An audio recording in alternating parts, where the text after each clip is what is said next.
दोस्तों इस वीडियो में हम बात करेंगे डीप मेमोरी प्रिंसिपल के बारे में। यानी हम बात करेंगे सिप कैफ़े के बारे में। चलिए स्टार्ट करते हैं कि सिप कैफ़े एग्जैक्टली है क्या।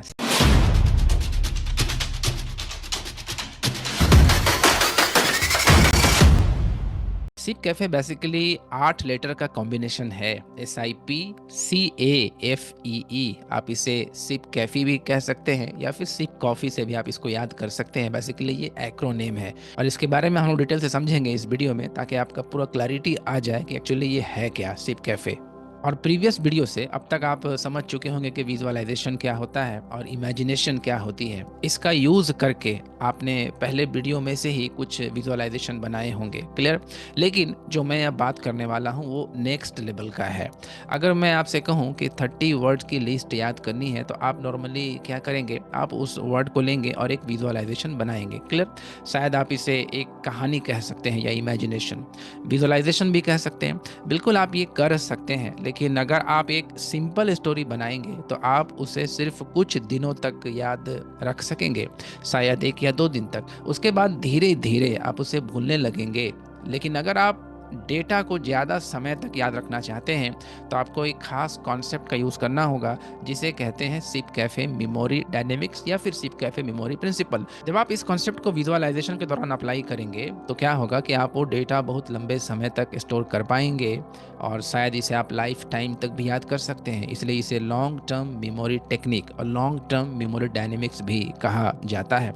अब हम एक एक करके समझते हैं कि सिप कैफ़े क्या है। कृपया आप अपना नोटबुक ले लीजिए और नोट करते जाइए, क्योंकि it is very important and the critical to understand the whole picture of the sip cafe.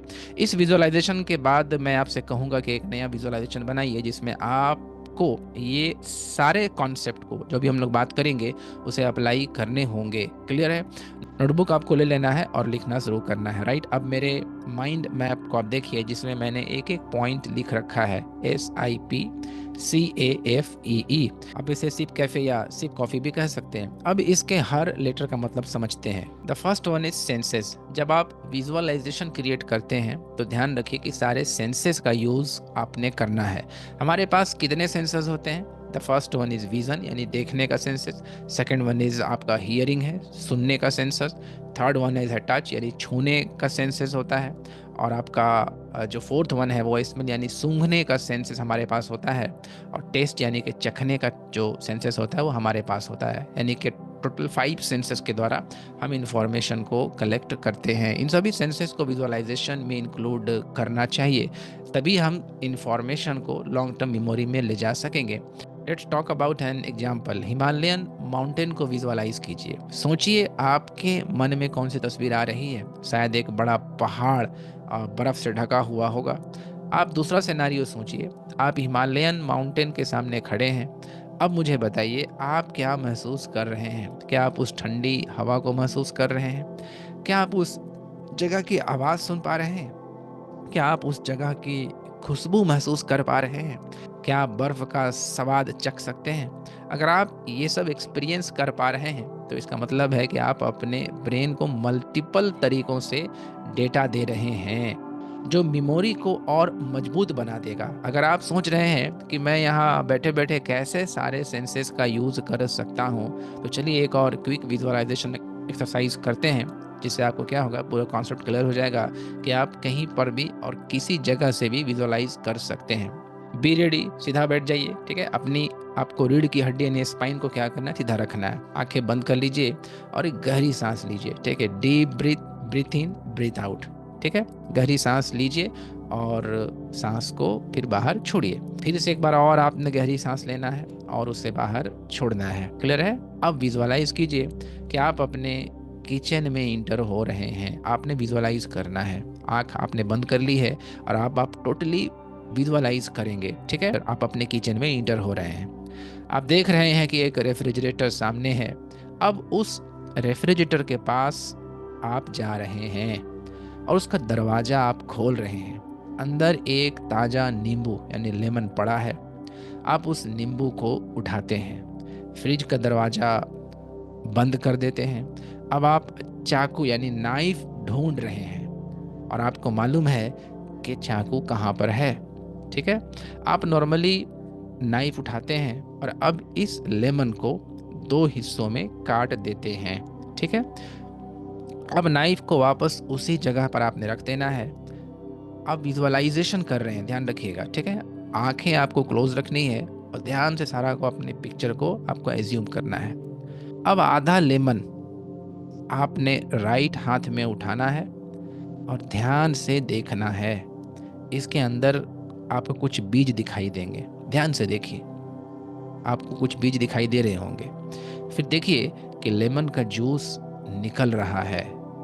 आप काट रहे हैं तो कुछ बूंद इधर उधर छिटका होगा। फील कीजिए, फील कीजिए, ध्यान से देखिए। अब जो करना है वो ये है कि लेमन को अपनी नाक के पास ले जाइए और इसका स्मेल लीजिए, फील कीजिए, इसका स्मेल को फील कीजिए। अब इस लेमन को अपने मुंह के अंदर ले जाइए और जोर से स्क्वीज कीजिए, यानी कि दबाइए। 3 बूंद लेमन जूस का टेस्ट लीजिए, टेस्ट लीजिए और फील कीजिए, इसके टेस्ट को फील कीजिए। फिर से आप दबाइए और 5 और बूंद जूस टेस्ट करिए। ठीक है, फील कीजिए, उसके टेस्ट को फील कीजिए कि आप लेमन के ड्रॉप्स को अपने मुंह में डाल रहे हैं, टेस्ट कीजिए। अब आपने क्या करना है कि अब धीरे धीरे आपको अपनी आंखें खोलना है। आंखें खोलिए। अब मुझे आप बताइए कि आपको क्या एक्सपीरियंस हुआ। डेफिनेटली आपको अपने मुंह में हल्का सा कड़वा बिटर टेस्ट फील हुआ होगा। क्या आपको खट्टा टेस्ट फील हुआ? और क्या आपने नोटिस किया कि आपके मुंह में थोड़ी सी सलाइवा यानी लार आई? अब आप बताइए, ना तो आप अपने किचन गए, ना ही आपने कोई लेमन उठाया और ना ही उसे काटा, ना ही उसका स्मेल लिया और ना ही टेस्ट किया, लेकिन फिर भी कैसे आपके मुंह में लार आ गया? कैसे आपको खट्टा टेस्ट महसूस हो रहा है? ये है आपके इमेजिनेशन की शक्ति और इमेजिनेशन का पावर और विजुअलाइजेशन का पावर। मैं आपको यहाँ पर एक सिंपल तरीके से समझाता हूँ। होता क्या है कि एक होता है कॉन्शियस माइंड और दूसरा होता है आपका सबकॉन्शियस माइंड। कॉन्शियस माइंड वही होता है जो आप इस वक्त कर रहे हैं। जैसे अभी आप मेरी बात सुन रहे हैं, ये आप कॉन्शियसली कर रहे हैं, उसे समझ रहे हैं। लेकिन सबकॉन्शियस माइंड अंदर का माइंड होता है, जो कॉन्शियस माइंड से 100 गुना ज़्यादा पावरफुल होता है। जैसे अगर आप कोई इंफॉर्मेशन जब कलेक्ट करते हैं तो शुरू में कॉन्शियसली कलेक्ट करते हैं। जैसे हम आपको बोले अमिताभ बच्चन, तो अमिताभ बच्चन का पिक्चर आपके माइंड में आ गया होगा। तो ये जो आप पिक्चर जो आ रहा है ना, ये सब कॉन्शियस माइंड से आ रहा है। और आप जो कॉन्शियसली जो सुन रहे हैं ना अमिताभ बच्चन, ये कॉन्शियस पार्ट है। ठीक है, यानी आप जो कुछ भी कॉन्शियसली करते हैं, अपने इफर्ट से करते हैं, वो कॉन्शियस होता है। और जो डेटा और जो प्रोग्रामिंग आपके ब्रेन में मौजूद है वो क्या है? वो सब कॉन्शियस है। लेकिन ध्यान रखिएगा कि सब कॉन्शियस में एक लिमिटेशंस होता है। सब कॉन्शियस ना तो सोचता है, ना एनालाइज करता है, ना ही खुद से डिसीजन लेता है। ये सिर्फ आपके इंस्ट्रक्शन को ब्लाइंडली फॉलो करता है। अगर आप कहेंगे मैं टेस्ट कर रहा हूँ तो सब कॉन्शियस मान लेगा। अगर आप कहेंगे मैं अच्छा हूँ तो सब कॉन्शियस एक्सेप्ट कर लेगा, मान लेगा। अगर आप कहेंगे मैं बुरा हूँ तो भी आपका सब कॉन्शियस मान लेगा। सब कॉन्शियस माइंड सिर्फ आपका सेवक है, यानी आपका गुलाम है। जो भी आप उसे टास्क दीजिएगा वो उसे कंप्लीट कर देता है। वो राइट और रॉन्ग में डिफरेंस नहीं करता है। यहाँ पर यही हुआ, जब आपने विजुअलाइज किया कि मैं रेफ्रिजरेटर खोल रहा हूँ तो सब कॉन्शियस माइंड मान गया कि हाँ आप रेफ्रिजरेटर खोल रहे हैं। फिर आपने सोचा मैं एक लेमन उठा रहा हूँ तो सब कॉन्शियस ने फिर एग्री किया। फिर आपने सोचा मैं लेमन काट रहा हूँ तो सब कॉन्शियस माइंड और स्ट्रांगली मान गया कि ये सच में लेमन को कट कर रहा है। फिर जब आपने विजुअलाइज किया मैं लेमन को स्मेल कर रहा हूँ और 3 बूंद जूस टेस्ट कर रहा हूँ, तो कॉन्शियसली आप जानते हैं कि ये सिर्फ एक इमेजिनेशन है। सब कॉन्शियस माइंड इसे सच मान लेता है और तभी उसने लार यानी सलाइवा आपके मुंह में रिलीज कर दी। आपको पता है सलाइवा रिलीज होना एक सब कॉन्शियस फंक्शन है। अब आपको समझ आ गया होगा कि आपने वो टेस्ट कैसे फील किया।